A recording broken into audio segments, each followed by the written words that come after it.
Have you ever had that sudden, jarring realization? That kind of terrifying moment when it hits you that the places we've built our entire lives around, they just aren't built for the world we actually live in today.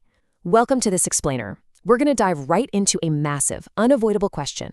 What happens when entire neighborhoods, transit systems, and power grids have to be completely reimagined from the ground up? We're not just talking about dealing with a little extra heat here. We're talking about a total reinvention of human civilization. Why? Because the old city was designed for a climate that, frankly, has already disappeared. Okay, let's dive into this. We really can't rely on a city that's just rusting comfortably on past climate data anymore. The days where slapping on a few more air conditioners or planting a couple of trees would save us, those days are over. A true climate reality demands a city that is rooted, fortified, and built for survival. Every single street, every building material, every emergency plan, it all has to be fundamentally redesigned. The old city, well, it was built for comfort. It prioritized cheap economics and rapid historical growth. But the new city, it absolutely must be built for resilience. And that is an entirely different philosophy for how we live. So that brings us to Section 1, the engineered urban organism. The very physical layout of our cities is about to transform into a dynamic, engineered ecosystem actively trying to regulate its own temperature. Now, what's really interesting about this concept is how it reframes something we literally take for granted every single day. Think about the last time you turned on the tap. You probably just assumed the water would be there, right? Well, in a climate-stressed future, water is no longer just a basic utility. It becomes the ultimate strategic asset for survival. Cities are going to need to aggressively capture rain using massive bioswales, which are basically engineered riverbeds acting like giant sponges right under the pavement. They'll need to build enormous underground reservoirs for long-term drought storage. That old model of just piping water in from a distant mountain, yeah, that's over. We're moving toward decentralized resilience, where individual neighborhoods have to manage their own water survival. A city that cannot control its water is a city that cannot control its future. It's a powerful thought, isn't it? And that exact same survival mindset has to apply directly to our power. If our new climate reality means brutal, prolonged heat waves, then cooling literally becomes our most critical energy demand. The centralized, fragile power grids of the past that just completely fail during a major crisis. They simply won't cut it anymore. Cities are actively being forced to shift to robust, decentralized microgrids, local battery storage, and buildings that actually generate their own power. The city of the future doesn't just consume energy, it generates it, and it protects it. Which leads us into Section 2, transforming daily life. We're zooming in on the micro level now, because these massive infrastructural changes, they're going to completely alter our personal routines, our daily lives, and how we meet our most basic human needs. And this brilliantly illustrates how homes have to shift from just being places to live into active survival shelters. We're talking about standard rooftops being replaced by highly reflective cool roofs and passive cooling designs that can drop indoor temperatures by up to 10 degrees without using a single watt of power. When it comes to transportation, the era of endless car traffic has to give way to prioritizing low-carbon movement. Think shaded transit and electric mobility to keep people safe from the extreme elements. And then there's food. We just can't rely on distant supply chains that get wiped out by a single storm anymore. Food is going to be grown right where we live, in vertical farms right inside our residential towers.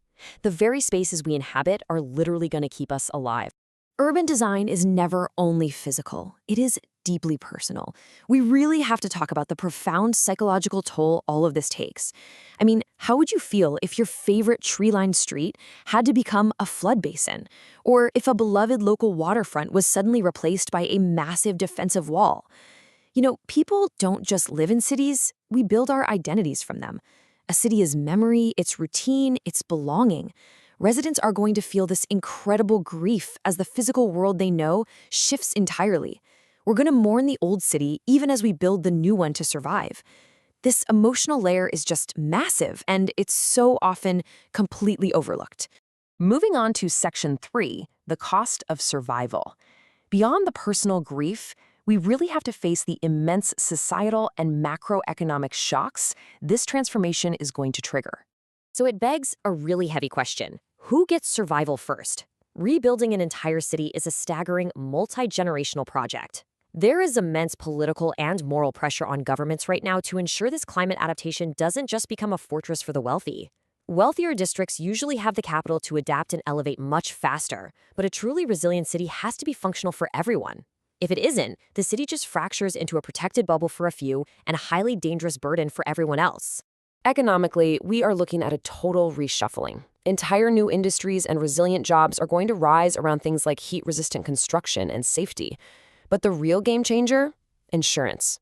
Insurance is going to become one of the most powerful forces driving our urban future.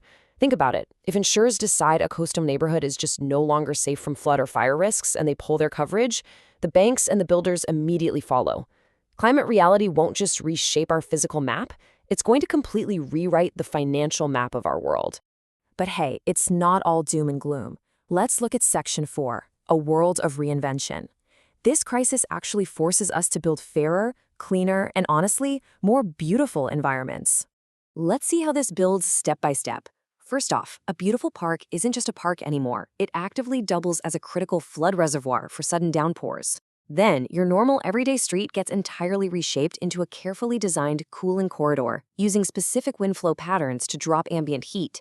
And finally, social resilience.